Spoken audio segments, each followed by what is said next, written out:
الحمد لله نحمده ونستعينه ونستغفره ونؤمن به ونتوكل عليه ونعوذ بالله من شرور أنفسنا ومن سيئات أعمالنا من يهده الله فلا مضل له ومن يضلله فلا هادي له ونشهد أن لا إله إلا الله وحده لا شريك له ونشهد أن سيدنا ومولانا محمدا عبده ورسوله صلى الله عليه وعلى آله وأصحابه وأزواجه وذرياته وسلم تسليما كثيرا كثيرا. أما بعد فأعوذ بالله من الشيطان الرجيم. بسم الله الرحمن الرحيم. يا أيها الذين آمنوا ادخلوا في السلم كافة ولا تتبعوا خطوات الشيطان إنه لكم عدو مبين. بزرگان محترم، میں نے اس وقت آپ کے سامنے ایک آیت تلاوت کی ہے جس کا معنی اور مفہوم یہ ہے کہ اللہ تعالیٰ نے فرمایا کہ اے ایمان والو، اسلام کے اندر مکمل طریقے پر داخل ہو جاؤ. ادخلوا فی السلم کافہ ولا تتبعوا خطوات الشیطان، اور شیطان کے نقش قدم پر نہ چلو. اس کے اندر دو باتیں فرمائی گئی. ایک بات تو یہ کہ دین اسلام کے اندر مکمل طریقے پر داخل ہو جاؤ، اور دوسری بات یہ ہے کہ شیطان کے نقش قدم پر نہ چلو. انہ لکم عدو مبین، وہ تمہارا کھلا ہوا دشمن ہے، یعنی شیطان. تو کل 3 امور اس کے اندر بیان کیے گئے ہیں. پہلی بات ایک امر ہے، حکم دیا گیا ہے، ادخلوا فی السلم کافہ. اور دوسری بات یہ ہے کہ ایک بات سے ہم کو منع کیا گیا ہے، نہیں کی گئی ہے، وَلَا تَتَّبِعُوا خُطُوَاتِ الشَّيْطَانِ، شیطان کے نقش قدم کی پیروی نہ کرو. اور تیسری بات ایک خبر ہے، جملہ خبریہ ہے، اِنَّهُ لَكُمْ عَدُوٌّ مُّبِينٌ، شیطان تمہارا کھلا ہوا دشمن ہے. تو گویا یہ آیت ایک امر پر، ایک نہی پر اور ایک خبر پر مشتمل ہے. پہلی بات جو فرمائی گئی، دین اسلام میں مکمل طریقے پر داخل ہو جاؤ، اس کا مطلب یہ ہے کہ ظاہر باطن دونوں اعتبار سے اور تمام شعبوں کے لحاظ سے دین اسلام کے بہت سے شعبے ہیں، لیکن آج کل ان کے اندر ہم لوگ تفریق کرتے ہیں. بعض شعبوں کو اختیار کرتے ہیں، بعض شعبوں سے روح گردانی کرتے ہیں، بعض شعبوں کو اہمیت زیادہ دیتے ہیں، بعض شعبوں کو اٹھا کر طاق نسیان پہ رکھ دیتے ہیں. اللہ کا حکم یہ ہے کہ دین اسلام میں مکمل طریقے پر داخل ہو جاؤ، یعنی تمام شعبوں کو اختیار کرو. دین اسلام میں پہلا شعبہ ہے عقیدوں کا، کہ ایک انسان کو کیا بات اپنے نظریے میں، عقیدے میں جمانا چاہیے، اور کون سی ایسی بات ہے کہ اس کا نظریہ اور عقیدہ نہ رکھنا چاہیے. یہ ہے عقائد کا باب. اور دوسرے ہے اعمال و عبادات، نماز ہے، روزہ ہے، حج ہے، زکوٰۃ ہے، قربانی ہے، ذکر ہے، تلاوت ہے. یہ بہت سے اعمال ہیں، عبادات ہیں۔ اور تیسری چیز ہے اخلاق۔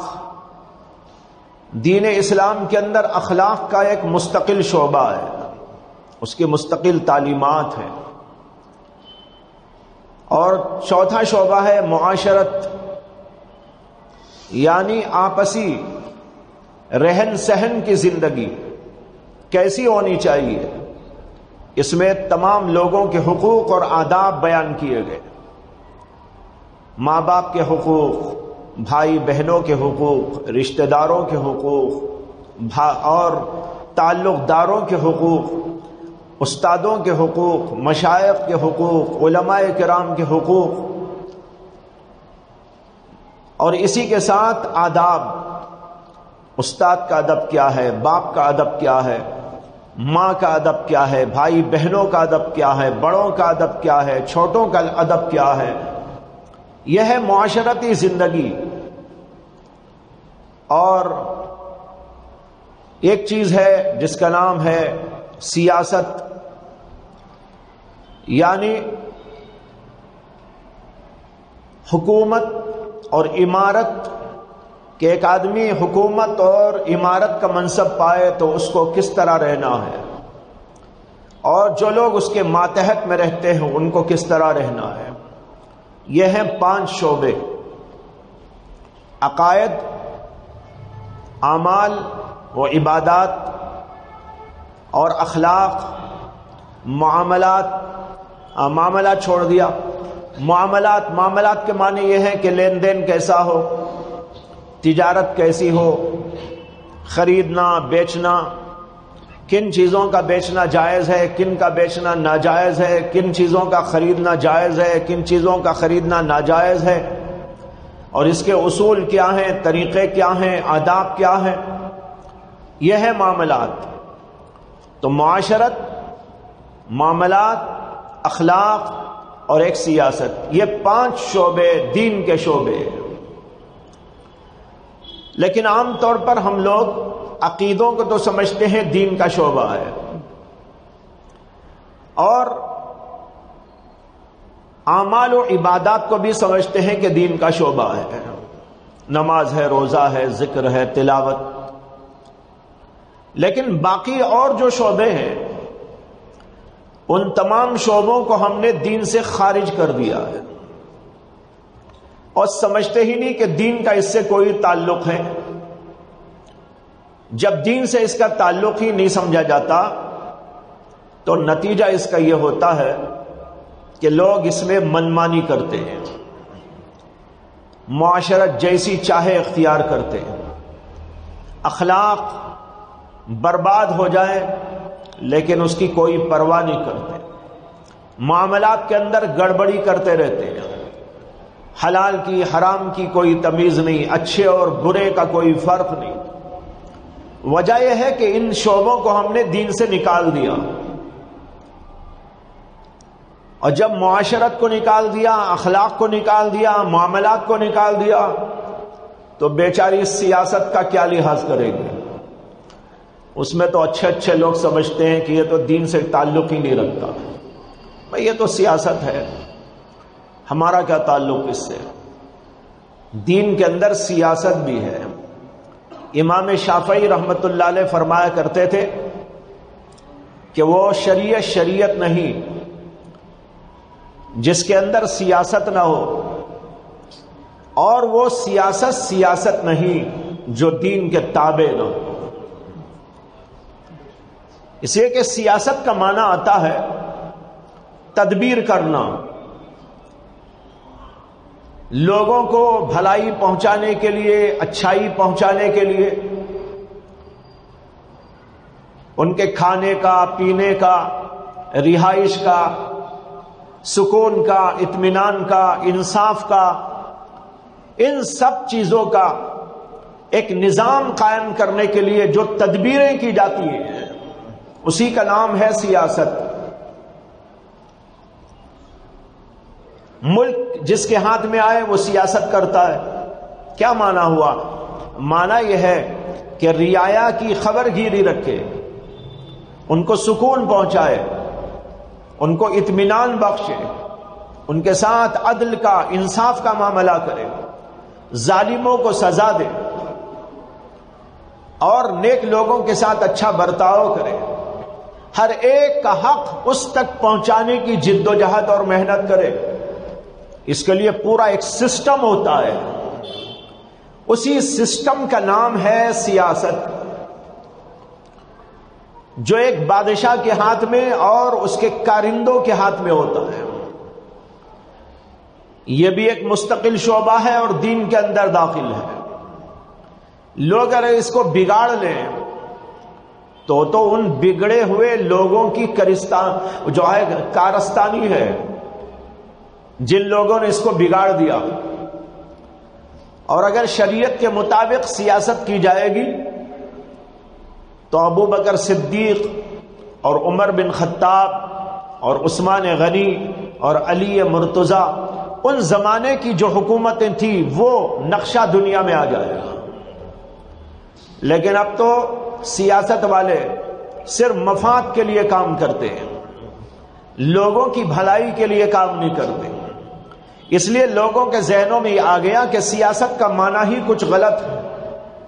میں نے آپ کو بتایا سیاست کا معنی یہ ہے بہتر تدبیر کرنا، عمدہ تدبیر کرنا، لوگوں کو بھلائی پہنچانا، انصاف پہنچانا، ظلم کی راہوں کو بند کر دینا، غلط کاریوں کو دروازے بند کر دینا۔ حضرت عمر بن خطاب رضی اللہ عنہ روزانہ راتوں میں گشت کرتے تھے، جس کے بارے میں معلوم ہوتا کوئی بھوکا ہے، پیاسا ہے، تو اس کے گھر جاتے، حالات معلوم کرتے اور پھر اس کو بیت المال سے کھانے کا پینے کا نظام بنا کر دیتے۔ اگر کوئی کہیں غلط کاری ہو رہی ہو، چور، ڈاکو، یہ شرابی، کبابی کوئی غلط کاری میں لگے ہوں تو ایسے لوگوں کو جو ہے معلوم کرتے اور ان کو سزا دیا کرتے۔ یہ تھا عدل و انصاف والا اور امن و سلامتی والا نظام جس کا نام ہے سیاست، اور یہ سیاست اسلام کے اندر ایک مستقل شعبہ ہے۔ تو بہرحال بتانا یہ ہے کہ دین اسلام کے 5 شعبے ہیں۔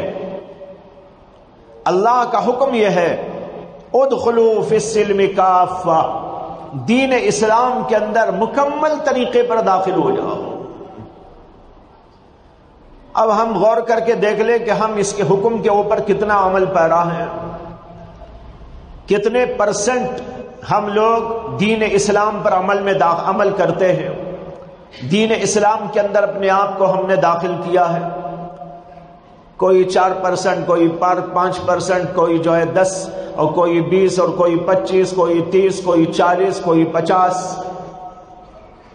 50 والے بھی شاید نادر دنیا میں ہوں گے، ورنہ تو 10%، 20% اگر کوئی عمل کر لیتا ہے تو وہ سمجھتا ہے کہ میرے سے بڑا تو کوئی جنید بغدادی پیدا ہی نہیں ہوا، نہ پیدا ہوگا، یعنی میں ہی سب سے بڑا ہوں۔ یہ ہم لوگوں نے بنا لیا۔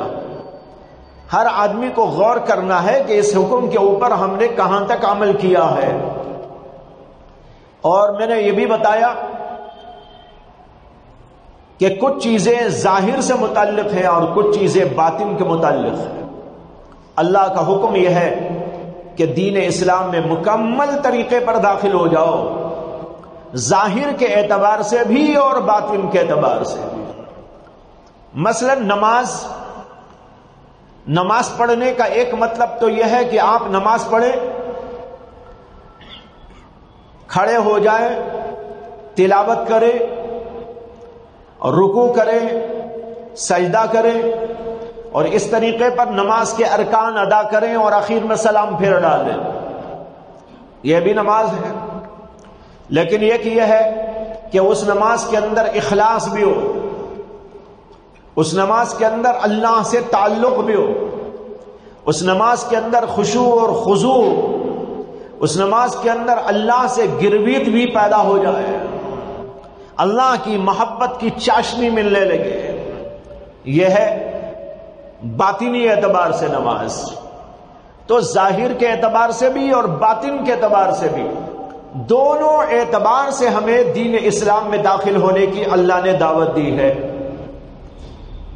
اب ہم جائزہ اپنا لے کر دیکھیں کہ اس اعتبار سے ہم لوگ کتنا دین اسلام میں داخل ہو گئے ہیں اور کس قدر ہم لوگ دین اسلام سے ابھی دور ہیں۔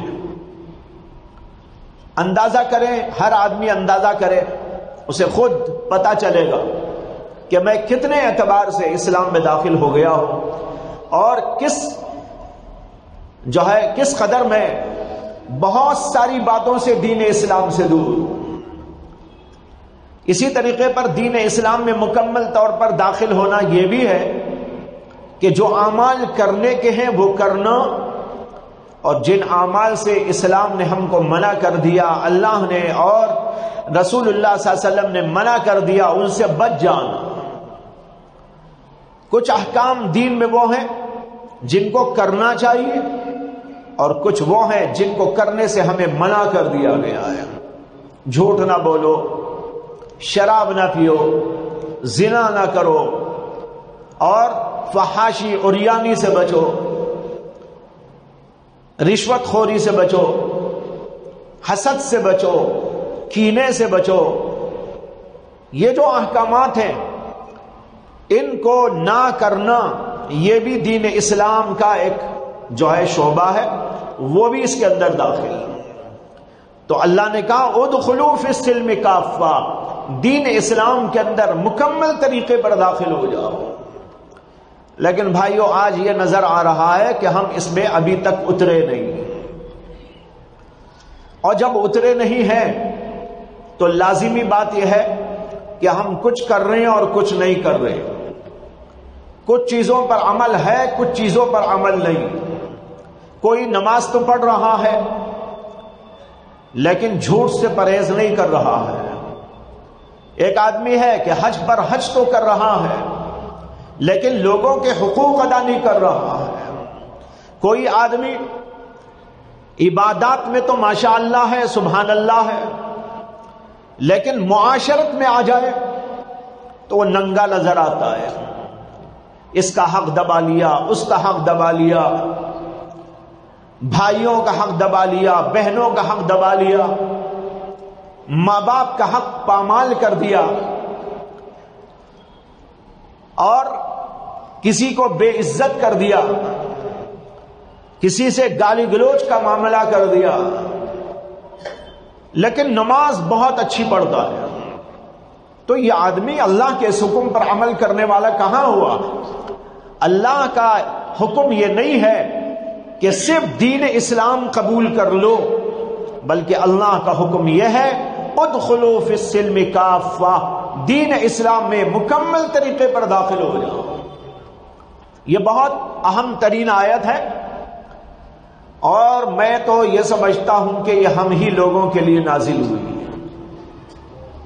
داڑھی والوں کے لیے، جبے والوں کے لیے، قبے والوں کے لیے، نماز پڑھنے والوں کے لیے، تبلیغ میں جانے والوں کے لیے، دعوت اللہ کا کام کرنے والوں کے لیے، مدرسی کا کام کرنے والوں کے لیے، مدرسہ چلانے والوں کے لیے۔ گویا اللہ یہ بول رہے ہیں اے نماز پڑھنے والے، تو بھی دین اسلام میں مکمل آ جا، معاشرت کو بہتر بنا، معاملات کو بہتر بنا، اپنے اخلاق کو بہتر بنا۔ یہ بھی دین کا شعبہ ہے، صرف نماز پڑھ لینا دین کا شعبہ نہیں ہے۔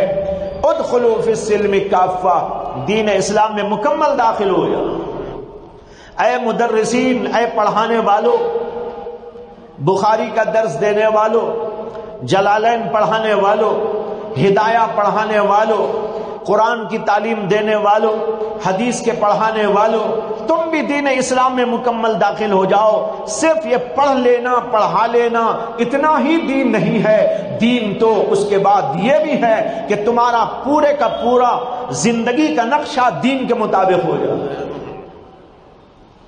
تمہارے میں بغض نہ ہو، کینہ نہ ہو، حسد نہ ہو، اور دل کے اندر کسی کی برائی نہ ہو۔ اب ایک آدمی حدیث کا درس تو دے رہا ہے، بخاری شریف پڑھا رہا ہے، اور علوم و فنون کا درس دے رہا ہے، لیکن اس کی زندگی کے اندر یہ نکھار نہیں آیا کہ اس کا اخلاق بن گیا۔ ایک آدمی ہے کہ ماشاءاللہ ذکر اذکار کبھی نہیں چھوٹتے، رات میں عبادت کر رہا ہے، تہجد پڑھ رہا ہے، وظائف پر وظائف پڑھتا جا رہا ہے۔ اللہ اسے بھی کہہ رہے کہ اے صوفی صاحب آپ بھی دین میں داخل ہو جاؤ، ابھی آپ تو خالی وظیفے پڑھ رہے ہو، لیکن تمہارا غصہ تو ختم نہیں ہوا، تمہارے اندر اخلاق تو نہیں پیدا ہوا، تمہاری معاشرت تو ڈھنگ کی نہ ہوئی، ماں باپ کے ساتھ وہ سلوک تو نہیں پیدا ہوا، بیوی بچوں کے ساتھ تمہارا رہن سہن تو ٹھیک نہ ہوا، پڑوسیوں کے ساتھ تمہاری زندگی تو بہتر نہ ہوئی۔ صرف وظیفہ پڑھ لینے والے صوفی صاحب آپ بھی دین اسلام میں مکمل داخل ہو جاؤ، ادخلوا فی السلم کافہ۔ داڑھی والوں سے بھی خطاب ہے، جھبے والوں سے بھی خطاب ہے، ارے داڑھی والوں تم نے داڑھی تو رکھ لی ماشاءاللہ، لیکن داڑھی رکھ کر لوگوں کو دھوکہ دیتے ہو، بازار میں بیٹھتے ہو، داڑھی اتنی لمبی ہے لیکن جھوٹ بول کر کاروبار کرتے ہو۔ ادخلوا فی السلم کافہ، دین اسلام میں داڑھی والوں تم بھی داخل ہو جاؤ۔ تمہاری داڑھی رکھ لینے سے تم دیندار نہیں ہوگے، صرف جھبا پہن لینے سے دیندار نہیں ہوگے، صرف نماز پڑھ لینے سے دیندار نہیں ہوگے، صرف گٹا آ گیا تو دیندار نہیں ہوگے، تم ذکر اذکار کر لیے تو دیندار نہیں ہوگے۔ بہت سے اور شعبے ہیں کہ ان شعبوں کو تم نے ترک کر دیا، ایک کو پکڑ لیا، دو کو پکڑ لیا، لیکن باقی شعبوں کو کیوں چھوڑ دیا؟ کیا وہ دین نہیں تھا؟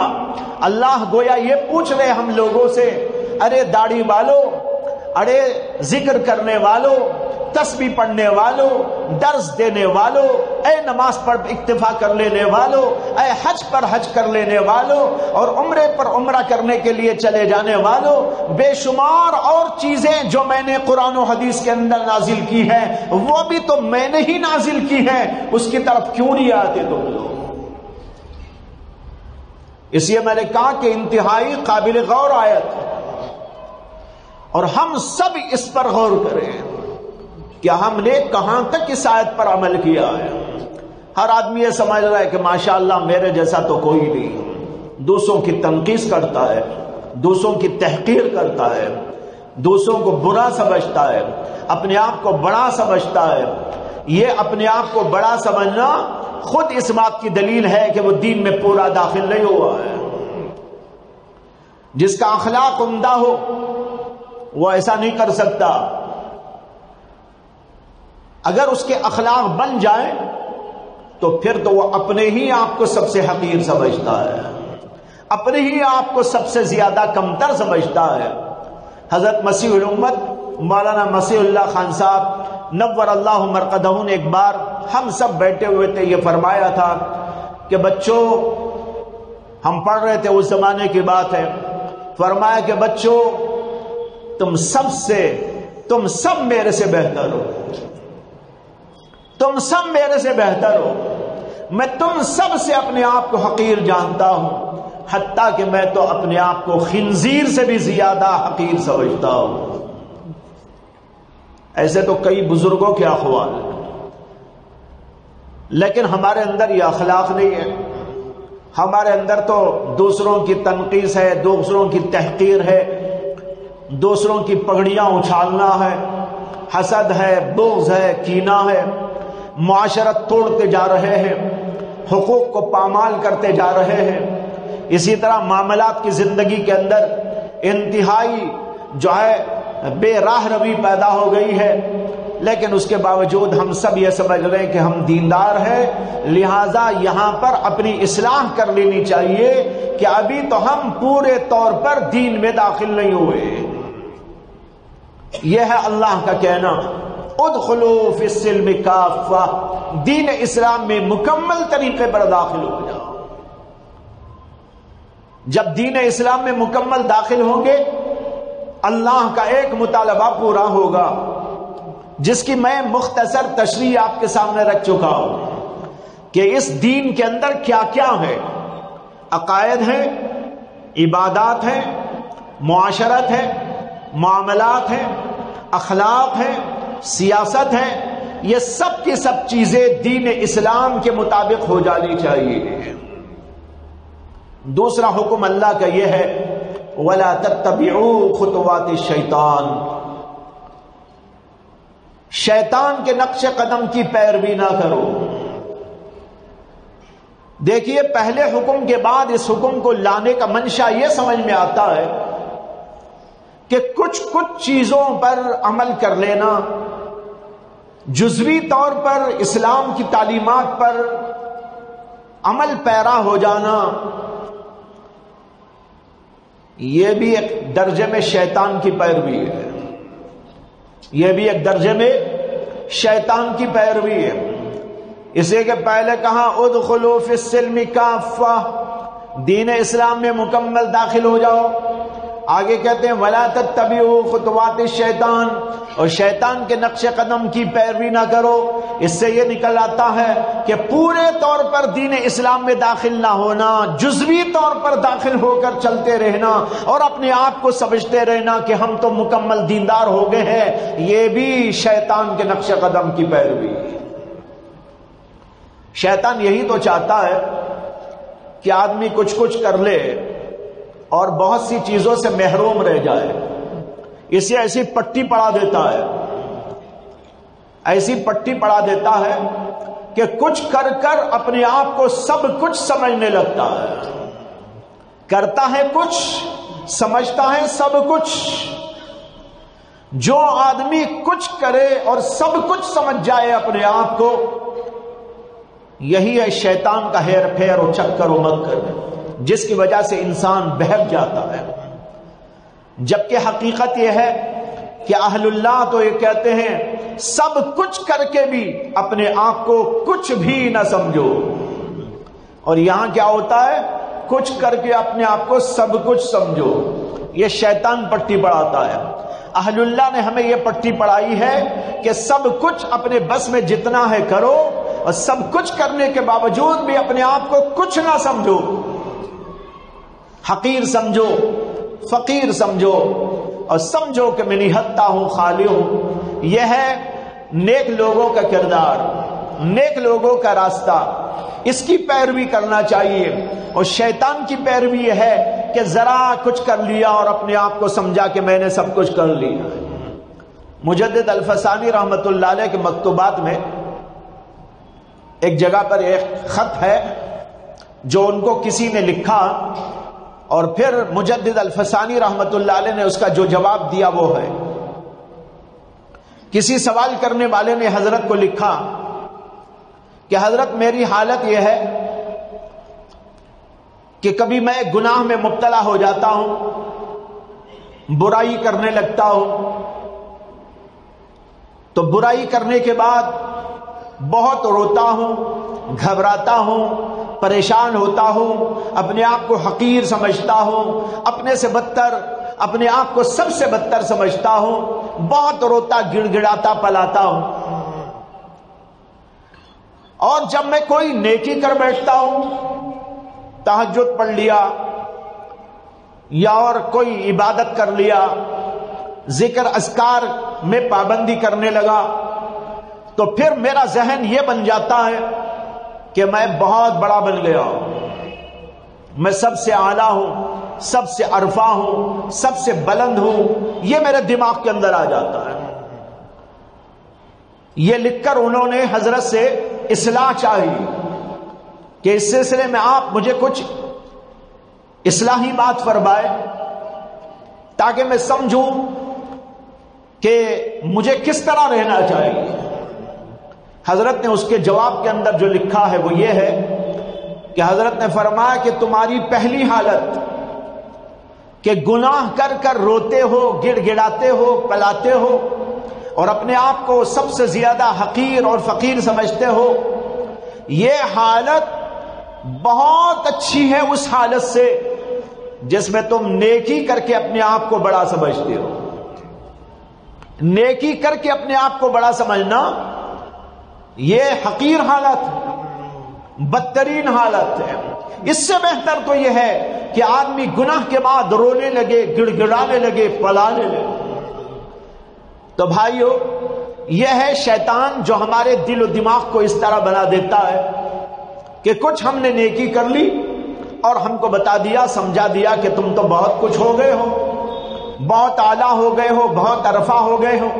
اسی کو اللہ نے کہا وَلَا تَتَّبِعُوا خُطُوَاتِ الشَّيْطَانِ، شیطان کے نقش قدم کی پیروی نہ کرو.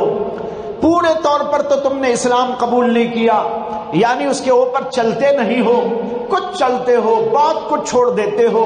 یہ شیطان کے نقش قدم کی پیروی ہے، ایسا نہ کرو. وَلَا تَتَّبِعُوا خُطُوَاتِ الشَّيْطَانِ.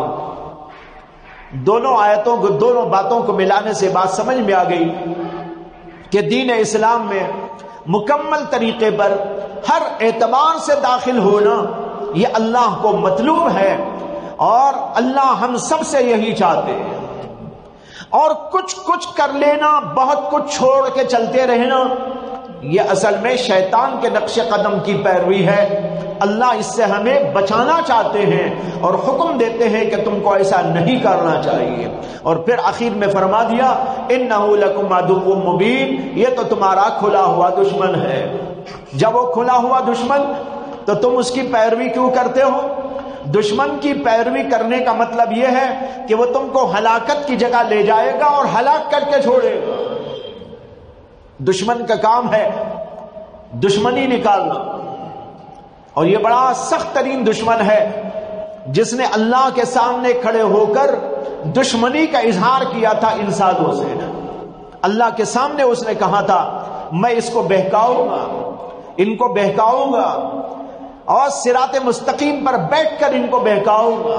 لَأَقْعُدَنَّ لَهُمْ صِرَاطَكَ الْمُسْتَقِيمَ ثُمَّ لَآتِيَنَّهُمْ مِنْ بَيْنِ أَيْدِيهِمْ وَمِنْ خَلْفِهِمْ وَعَنْ أَيْمَانِهِمْ وَعَنْ شَمَائِلِهِمْ.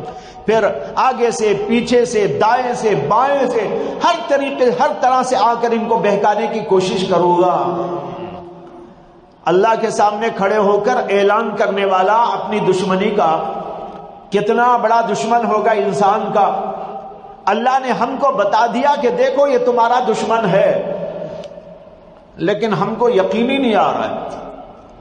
اللہ فرما رہے یہ تمہارا دشمن ہے اور تمہیں غلط راہیں بتاتا ہے، گناہوں کا راستہ بتاتا ہے، برائیوں کا راستہ بتاتا ہے، گمراہ کرنے کی کوشش کرتا ہے، یہاں تک کہ تم کو ہلاک کر کے چھوڑنا چاہتا ہے. اس لیے میں تم کو بتا رہا ہوں انہ لکم عدو مبین، وہ تو تمہارا کھلا ہوا دشمن ہے. لیکن اس کے باوجود مسلمان اللہ پر یقین کرتے ہوئے اس سے بچنے کی وہ کوشش نہیں کرتے جو ہونی چاہیے. یقین تو ہے ہمیں اللہ کا کلام، لیکن یقین کا ایک درجہ یہ ہے کہ ہم بس اوپری طور پر یقین کر لیتے ہیں، اور ایک درجہ یہ ہوتا ہے کہ وہ یقین دل کی گہرائیوں کے اندر گھس جائے. یقین کا ایک اوپری درجہ اور ایک وہ درجہ کہ دل کے اندر یقین گھس جائے. جس دل کے اندر یقین گھس جاتا ہے اس کی کیفیت الگ ہو جاتی ہے. اب ہم لوگ یہ تو مانتے ہیں کہ شیطان ہمارا دشمن، لیکن دل کے اندر یہ گھس جاتا تو کوئی بھی آدمی شیطان کی پیروی نہ کرتا، یعنی گناہ کی طرف نہ جاتا. لیکن روزانہ گناہ کر رہے، ہزاروں قسم کے گناہ کر رہے، اور کھل کر بھی کر رہے، چھپ کر بھی کر رہے، نیک لوگ بھی کر رہے، بد لوگ بھی کر رہے، نمازی ہے وہ بھی کر رہا ہے، ذاکر ہے وہ بھی کر رہا ہے. تو اس کا مطلب یہ ہے کہ دل کی گہرائیوں کے اندر ابھی تک یہ یقین نہیں اترا. اگر دل کی گہرائیوں میں یہ یقین اتر جاتا تو پھر کہاں ممکن تھا کہ کوئی آدمی شیطان کی پیروی کر لیتا. اسی اللہ نے کہا انہ لکم عدو مبین، یہ تمہارا کھلا ہوا دشمن ہے. اس کو سمجھ کے رکھو، اور جب تم اس کو سمجھ لو گے اور دل کے اندر تمہارے یہ گھس جائے گا تو پھر اس کے بعد تمہاری زندگی کے اندر انقلاب آئے گا. اور وہ انقلاب کیا ہوگا؟ تم مکمل طریقے پر دین میں داخل ہو جاؤ گے اور شیطان کے نقش قدم کی پیروی کسی طرز میں نہیں کرو. بھائیو ان باتوں کو سمجھنا ہے اور اپنے حالات کا جائزہ لینا ہے کہ ہم کتنی حد تک دین اسلام کو قبول کر کر اس کے اوپر عمل پیرا ہیں۔ ہر آدمی اپنا جائزہ لے، ایک نوٹ بک رکھ لے، روزانہ سوچے، غور کرے۔ میں نے 5 شعبے بتائے، ان میں سے جو آخری شعبہ ہے وہ تو اس وقت رہنے دیں، اس لیے کہ وہ تو ہمارے ہاتھ میں ہے ہی نہیں، سیاست والا، اس کو ایک طرف رکھیں، باقی اور 4 شعبوں کے بارے میں غور کریں۔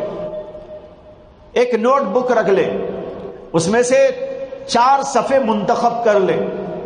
پہلے صفحے کے اوپر لکھ دیں عقائد، دوسرے صفحے کے اوپر لکھ دیں اعمال و عبادات، اور تیسرے پر لکھ دیں اخلاق، چوتھے پر لکھ دیں معاملات، اور جو ہے تیسرے پہ لکھ دیں معاملات، اور چوتھے پہ لکھ دیں معاشرت۔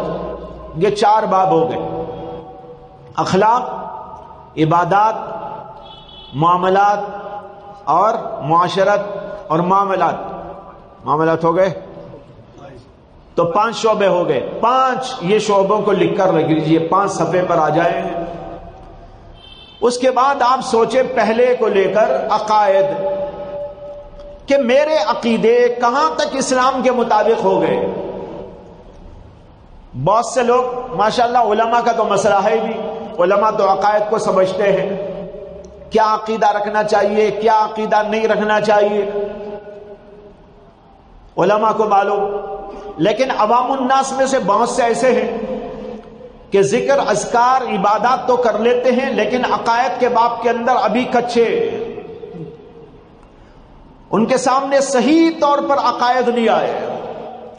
یہ حضرات علماء کے پاس میں جائیں، عقائد کو معلوم کریں اور سیکھیں، اللہ کے بارے میں مجھے کیا عقیدہ رکھنا چاہیے،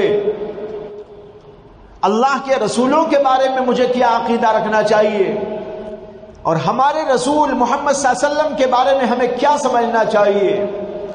اسی طریقے پر اللہ کی کتابوں کے بارے میں، اللہ کے فرشتوں کے بارے میں، آخرت کے بارے میں، یہ ساری باتوں کو اچھی طرح سمجھنے کی کوشش کریں۔ لیکن بہت کم لوگ ہیں جو ان چیزوں کو سمجھنا چاہتے ہیں، بس کچھ اوپری طور پر سن رکھا ہے، ہم نے مان لیا ہے، ہم مانتے ہیں اللہ ایک ہے، ہم مانتے ہیں کہ اللہ بہت سی صفات والا ہے، لیکن اللہ کی صفات کے بارے میں کیا عقیدہ رکھنا چاہیے بہت سے لوگوں کو نہیں معلوم۔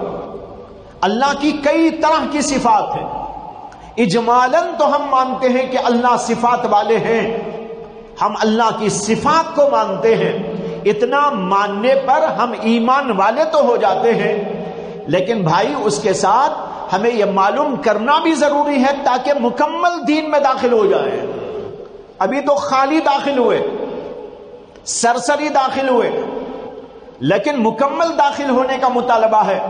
مکمل داخل ہونا یہ ہے کہ آپ اللہ کی صفات کے بارے میں سمجھیں، اللہ کی صفات کیا ہیں، کیسی ہیں، اور ان کے بارے میں ہم کو کیا سمجھنا ہے۔ میں ایک چھوٹی سی مثال دیتا ہوں۔ ہم سب مانتے ہیں کہ اللہ کی صفات ہیں، اللہ کی ایک ذات ہے، اور اللہ کی ذات یکتا ہے، اور اس کے جیسی کوئی اور ذات نہیں۔ اور اسی طریقے پر یہ سمجھنا ہے کہ اللہ کی صفات ہیں، اور اللہ اپنی صفات کے اعتبار سے بھی یکتا ہے، واحد ہے، اس کے جیسی کسی کی صفات نہیں۔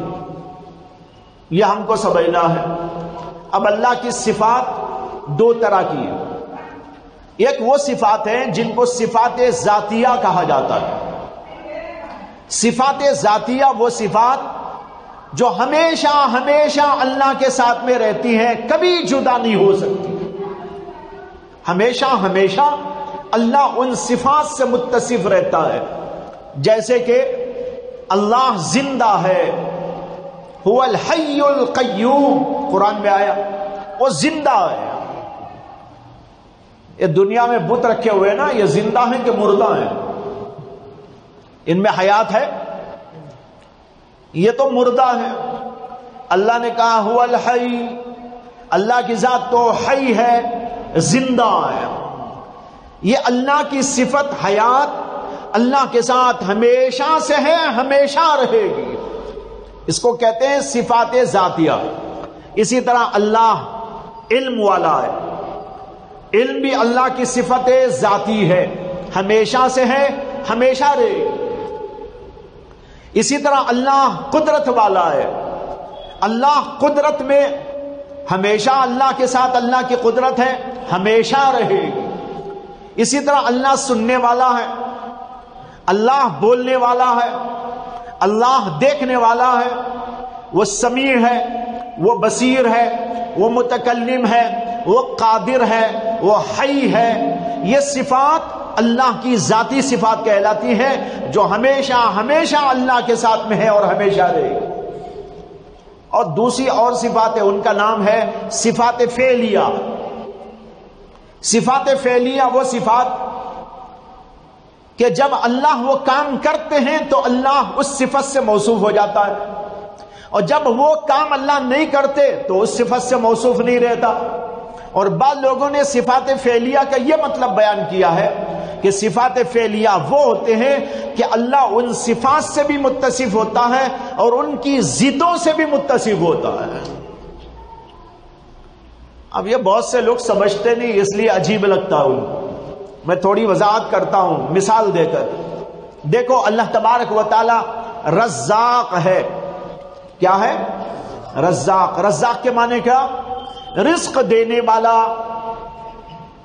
ہے نا. اب جب اللہ رزق دیتا ہے تو وہ اللہ کی صفت ہے رزاق ہونا.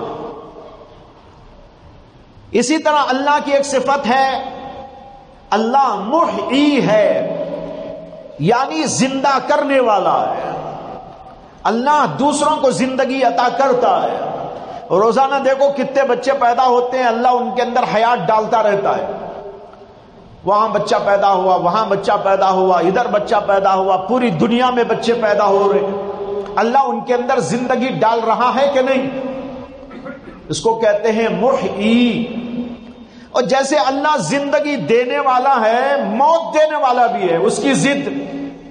وہ زندگی بھی دیتا ہے، موت بھی دیتا ہے، رزق بھی دیتا ہے، رزق چھین بھی لیتا ہے، زیادہ بھی دیتا ہے، کم بھی کر دیتا ہے. یہ ضدین ہیں، اللہ ان سے بھی متصف ہوتا ہے. ایسی صفات کو کہتے ہیں صفات فعلیہ. تو ایک صفات ذاتی ہے جو ہمیشہ اللہ کے ساتھ ہے اور ان کی ضد اللہ کے ساتھ نہیں آ سکتی. جیسے قدرت والا ہے تو کبھی ایسا نہیں ہو سکتا کہ اللہ بے قدرت ہو جائے. اللہ سننے والا ہے تو کبھی ایسا نہیں ہو سکتا کہ اللہ نہ سننے والا بہرا ہو جائے، نعوذ باللہ. وہاں نہیں ہوتا. وہ صفات ذاتیہ ہیں. اور یہ صفات فعلیہ ہیں کہ اللہ تعالیٰ ان صفات سے متصف اور ان کی ضدوں سے بھی متصف ہوتا ہے. جیسے رزق دینا، رزق نہ دینا، شفا دینا، بیماری دینا. شفا بھی وہی دیتا ہے اور بیماری بھی وہی دیتا ہے. اور کسی کو عطا کرنا اور کسی کو نہ دینا، یہ دونوں اللہ کی صفات ہیں. اسی طریقے پر اللہ زندگی دینے والا بھی ہے، اللہ موت دینے والا بھی ہے. اسی طرح اللہ ذلت دینے والا بھی ہے، عزت دینے والا بھی ہے. عزت دینا بھی اللہ کی صفت، ذلت دینا بھی اللہ کی صفت. تو دیکھو یہ ضدین ہیں لیکن وہ دونوں اللہ کی صفت ہو جاتی ہے. اس کا نام ہے صفات ذاتیہ، صفات فعلیہ. اچھا، صفات فعلیہ میں کچھ ایسی صفات بھی ہیں کہ ان صفات کو متشابہات کہا جاتا ہے. جیسے اللہ چڑھتے ہیں، اترتے ہیں، آتے ہیں، جاتے ہیں، بیٹھتے ہیں. اب یہ جو صفات ہیں یہ بھی صفات فعلیہ ہیں. اللہ تبارک و تعالیٰ کبھی پہلے آسمان پہ تشریف لاتے ہیں. حدیث میں آتا ہے کہ اللہ کے نبی صلی اللہ علیہ وسلم نے فرمایا جب رات کا تہائی حصہ گزر جاتا ہے تو اللہ تعالیٰ پہلے آسمان پر تشریف لاتے ہیں، نزول فرماتے ہیں. اور یہ سلسلہ صبح صادق تک رہتا ہے، اس کے بعد اللہ تبارک و تعالیٰ چلے جاتے ہیں۔ اب یہاں اللہ کے آنے اور جانے کا ذکر آیا۔ الرحمن علی العرش استوى، اللہ تعالیٰ عرش پر بیٹھے ہیں، یہاں بیٹھنے کا ذکر آیا۔ اسی طرح بعض جگہ پر اللہ کی آنکھ کا ذکر ہے، انک بأعیننا، اے نبی آپ ہماری آنکھوں کے سامنے ہیں۔ کہیں ہاتھ کا ذکر آیا، اللہ کے ہاتھ ہیں، جیسے ید اللہ، اللہ کا ہاتھ، ید اللہ فوق ایدیہم، ان لوگوں کے ہاتھوں پر اللہ کا ہاتھ ہے۔ اب یہاں ہاتھ کا ذکر آ گیا، چہرے کا ذکر بھی موجود ہے، احادیث کے اندر اس کا ذکر آیا، قرآن میں بھی ہے الا وجہہ، تو کہیں چہرے کا ذکر، کہیں ہاتھ کا ذکر، کہیں قدموں کا ذکر، کہیں پنڈلی کا ذکر، کہیں آنکھ کا ذکر، اور اسی طرح کہیں چہرے کا ذکر، اور بیٹھنے کا، اٹھنے کا، آنے کا، جانے کا ذکر۔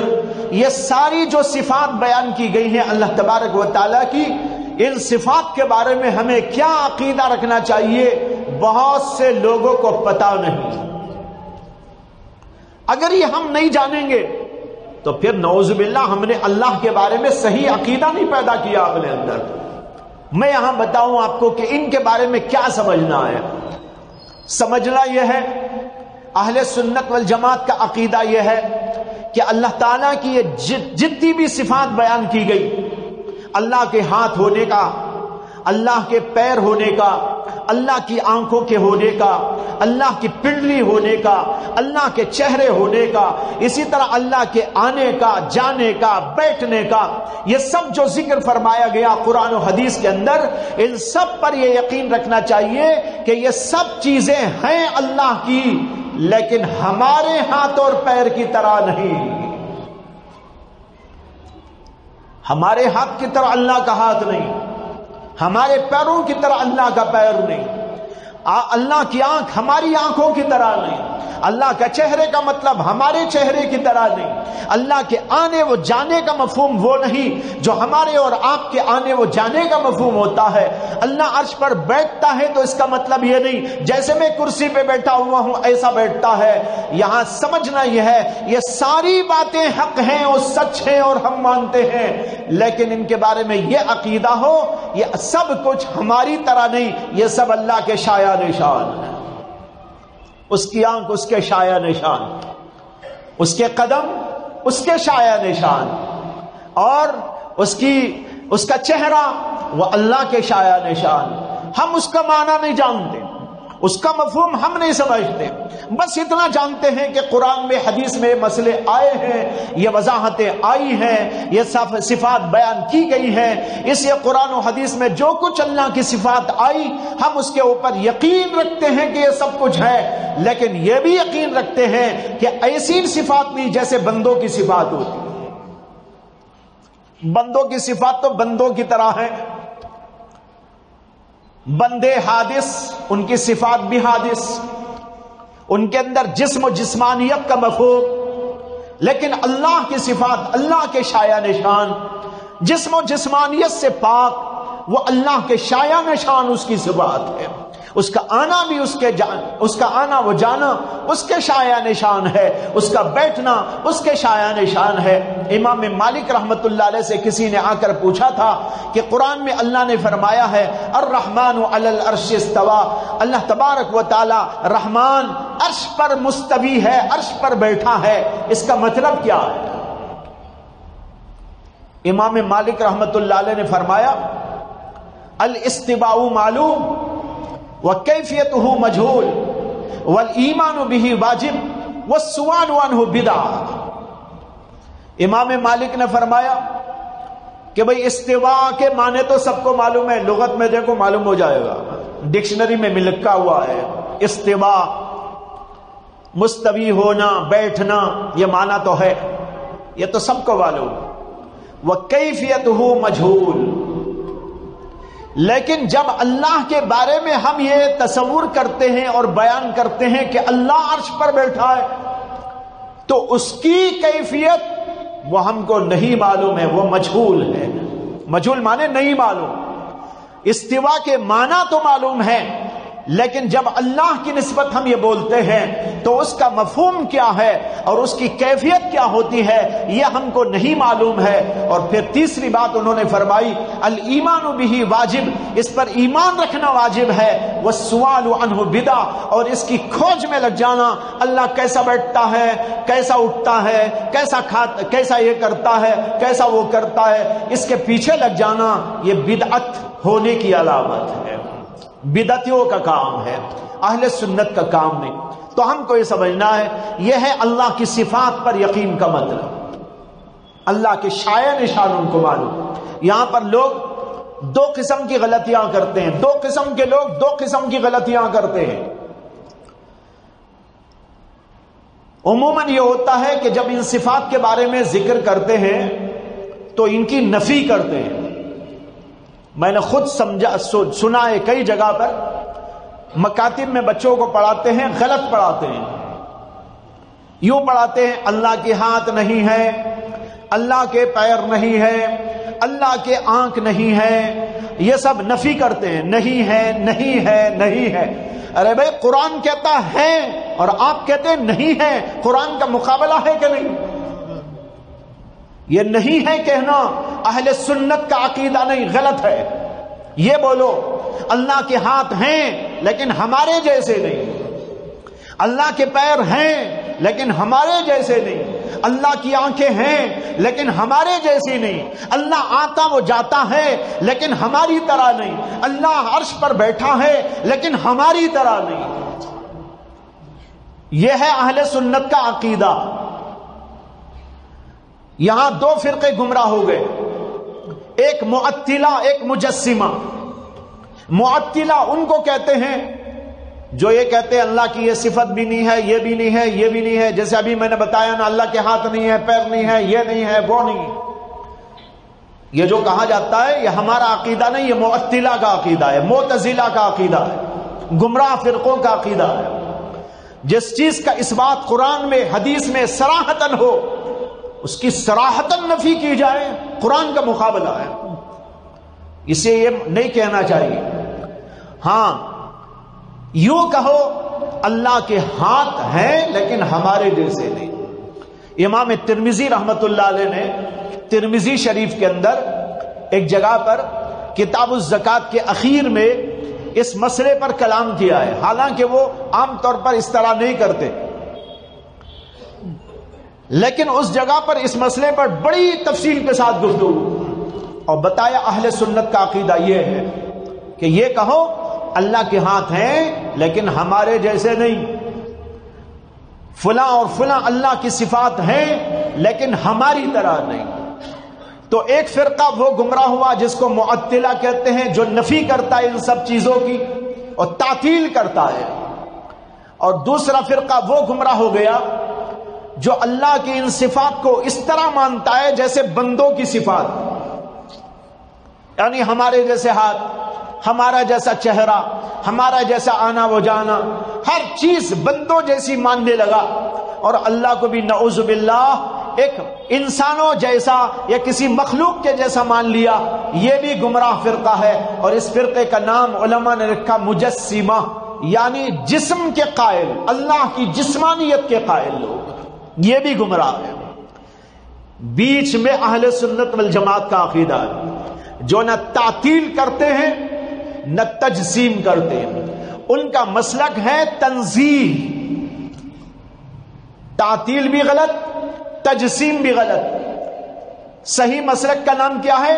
تنزیہ۔ تنزیہ کے معنی اللہ تعالیٰ کے لیے ان صفات کو مانو لیکن بندوں جیسی نہیں، بلکہ بندوں جیسی صفات سے اس کو منزہ مانو، یہ ہے تنزیہ کا مطلب۔ تو دیکھیے بھائیو، یہ عقیدہ سمجھ میں آنا تھا، میں نے آپ کو سمجھایا، یہ سمجھ کے رکھنا بھی دین کے اندر داخل، اسے میں نے کہا عقیدے کا ایک پیج رکھو، اس میں لکھو عقیدوں کے بارے میں ہم نے کیا عقیدے کے بارے میں پڑھا۔ ایک تو یہ اللہ کے بارے میں بتایا، رسولوں کے بارے میں کیا عقیدہ، علماء کے بارے میں کیا عقیدہ، صحابہ کے بارے میں کیا عقیدہ، ولیوں کے بارے میں کیا عقیدہ، مشائخ کے بارے میں کیا عقیدہ، اسی طرح جو ہے آخرت کے بارے میں کیا عقیدہ، قبر کے بارے میں کیا عقیدہ، سوال و جواب کے بارے میں کیا عقیدہ، آخرت کے بارے میں کیا عقیدہ، دوبارہ پیدائش کے بارے میں کیا عقیدہ، ان سارے عقیدوں کو سمجھنے کی کوشش کرو۔ جو نہیں معلوم وہ علماء سے جا کر پوچھو، اور جب علماء سے آپ پوچھیں گے تو علماء بھی مصروف ہو جائیں گے۔ بہت سے علماء مصروف نہیں ہیں، اس لیے مصروف نہیں ہے کہ ان کو ہم مصروف کرتے ہی نہیں ہیں۔ علماء کا کام لوگوں نے سمجھ لیا نکاح پڑھانا، بیٹی کی شادی ہے نکاح پڑھانا، حضرت نکاح پڑھانے آ جائیے۔ نکاح پڑھانے تھوڑا ہی مولانا بن کے آئے، 7 سال 8 سال مدرسے میں جو ہے اپنے آپ کو مجاہدے کی بھٹی میں تپا کر پکا کر آئے ہیں، یہ خالی نکاح پڑھانے نہیں آئے، صرف نماز جنازہ پڑھانے نہیں آئے، اور کوئی دکان کھول لیا تو اس کے اندر آ کر دعا کرانے نہیں آئے۔ لوگوں نے علماء کا مصرف یہ سمجھ لیا ہے نکاح پڑھانا، دکان کی افتتاح، مکان کی افتتاح، اور جو ہے جنازے کی نماز، یہ نماز تو یہ ہے ہی وہ، اس کے علاوہ ایڈیشنل جو ہے نا علماء کی یہی ذمہ داری ہے۔ میں آپ کو بتا رہا ہوں علماء کی ذمہ داریاں بہت ہیں، لیکن ہم نے ان کو مصروف نہیں کیا، ان سے جا کر کبھی عقیدہ نہیں پڑھتے۔ بتاؤ یہاں اتنے بیٹھے ہوئے ہیں عوام الناس، ان میں سے اگر یوں پوچھا جائے کہ بھئی آپ نے کسی عالم کے پاس میں جا کر کبھی یہ علم حاصل کیا کہ عقیدہ کیا ہوتا ہے، عقیدے کی تشریح کیا ہے، اللہ کے بارے میں کیا سمجھنا ہے، عام طور پر نہیں۔ اسے ایک پیج رکھو، ایک پیج میں نے بتایا تھا عبادات کا رکھو، عبادت کے بارے میں ہم نے کیا سمجھ لیا ہے، کیا نہیں سمجھا ہے، سمجھ لیا ہے تو عمل کتنا کیا ہے، تمام عبادات کے بارے میں ایک پیج بنا کے رکھیے۔ نماز، روزہ، حج، زکوٰۃ، ذکر، تسبیح اور تہجد، اور اسی طرح تلاوت کلام اللہ اور دیگر عبادات ایک فہرست بنائیے، اور اس میں دیکھتے جائیے میں نے اس میں کتنا کیا، کتنا نہیں کیا، کتنا کرتا ہوں، کتنا نہیں کرتا۔ اسی طرح ایک پیج رکھیے گا معاشرت کا، اس میں بتائیے حقوق، آداب، حقوق، ماں باپ کے حقوق، بھائی بہنوں کے حقوق، رشتہ داروں کے حقوق، پڑوسیوں کے حقوق، استاد کے حقوق، شیخ کے حقوق، عام مسلمانوں کے حقوق، جانوروں کے حقوق۔ اسلام نے تو جانوروں کے حق میں بتایا، ہم نے کہاں تک ان کو ادا کیا، کتنا اس میں ہم ہیں، یہ اس کے اندر لکھیے۔ جو نہیں کر رہے ہیں اس پر کرنے کی کوشش کیجیے۔ اسی طرح معاملات کے بارے میں، اسی طرح اخلاق کے بارے میں یہ سارے 5 پیج بنا کر رکھیے گا۔ آئندہ مجلس میں جب آئیں تو وہ کاپی بھی اپنے ساتھ لائیے گا۔ دیکھیں گے کتنے لوگ اس سلسلے میں متوجہ ہیں، یا صرف بیان سن کے چلے جاتے ہیں۔ میں تو بارہا کہہ چکا ہوں یہ بیان کی مجلس ہے نہیں، یہ تو کان پکڑی کی مجلس ہے، یہ تو بیان کی مجلس نہیں، یہ کان پکڑی کی مجلس ہے۔ ہر آدمی اپنا کان پکڑے، میں کہاں تک کیا ہوں، کہاں تک نہیں کیا ہوں، کتنا کیا ہوں، کتنا نہیں کیا ہوں، یہ اپنا جائزہ لیتے رہنے اور اپنے اندر سدھار پیدا کرنے کی مجلس ہے۔ اس لیے بھائیو آئندہ آپ جانے کے بعد یہ کام ضرور کیجیے گا اور اس کے اوپر توجہ دیجیے تاکہ ہم اللہ کی اس آیت پر عمل پیرا ہو سکیں۔ ادخلوا فی السلم کافہ، کہ اپنے آپ کو دین اسلام میں مکمل طور پر داخل کر لو۔ وآخر دعوانا ان الحمد للہ رب العالمین۔